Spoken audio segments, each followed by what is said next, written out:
Korea की बहादुरी की सबसे प्रेरणादायक कहानियों में से एक एडमिरल यी सुनसिन और म्योंगयांग की लड़ाई की कहानी है।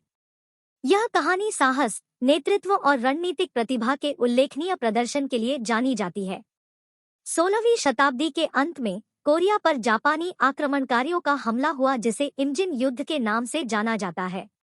गलत तरीके से पदावनत किए जाने और उनके पास सीमित संसाधन होने के बावजूद एडमिरल यी सुनसिन को कोरियाई नौसेना के कमांडर के रूप में नियुक्त किया गया था। 1597 में एडमिरल कुरुशिमा मिचिफुसा के नेतृत्व में 130 से अधिक युद्धपोतों का एक विशाल जापानी बेड़ा कोरिया पर आक्रमण करने के लिए रवाना हुआ। एडमिरल यी केवल 13 जहाजों के साथ, जिन्हें उनके लोहे से बने पतवारों के कारण कछुआ जहाज के रूप में जाना जाता है, ने म्योंगनयांग जलसमुद्र के पास जापानी नौसेना से मुकाबला किया।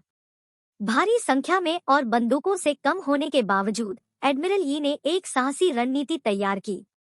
उन्होंने जापानी बेड़े के संख्यात्मक लाभ को बेअसर करने के लिए तेज धाराओं और संकीर्ण मार्ग का लाभ उठाते हुए अपने जहाजों को एक संकीर्ण चैनल में तैनात किया।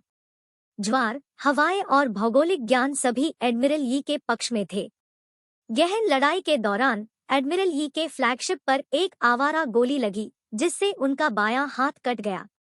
अपनी चोट से बेपरवाह उन्होंने प्रसिद्ध रूप से अपने अधीनस्थों को आदेश दिया कि उन्हें मस्तूल से बांध दिया जाए और उनकी चोट को चालक दल से छुपाया जाए।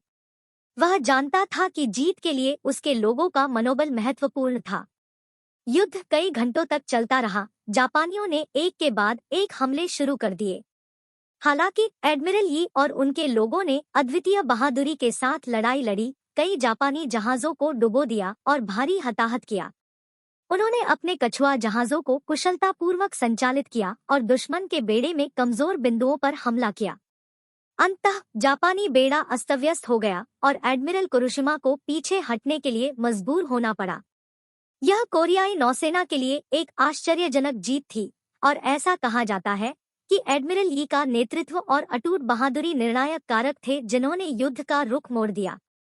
एडमिरल यी सुनसिन की भारी बाधाओं के सामने बहादुरी की कहानी और उनकी उल्लेखनीय रणनीतिक कौशल कोरियाई इतिहास में प्रसिद्ध हो गई है। उनका अटूट साहस, दृढ़ संकल्प और देश के प्रति निष्ठा आज भी लोगों को प्रेरित करती है। उन्हें राष्ट्रीय नायक के रूप में सम्मानित किया जाता है और उन्हें कोरियाई इतिहास के सबसे महान सैन्य रणनीतिकारों में से एक माना जाता है।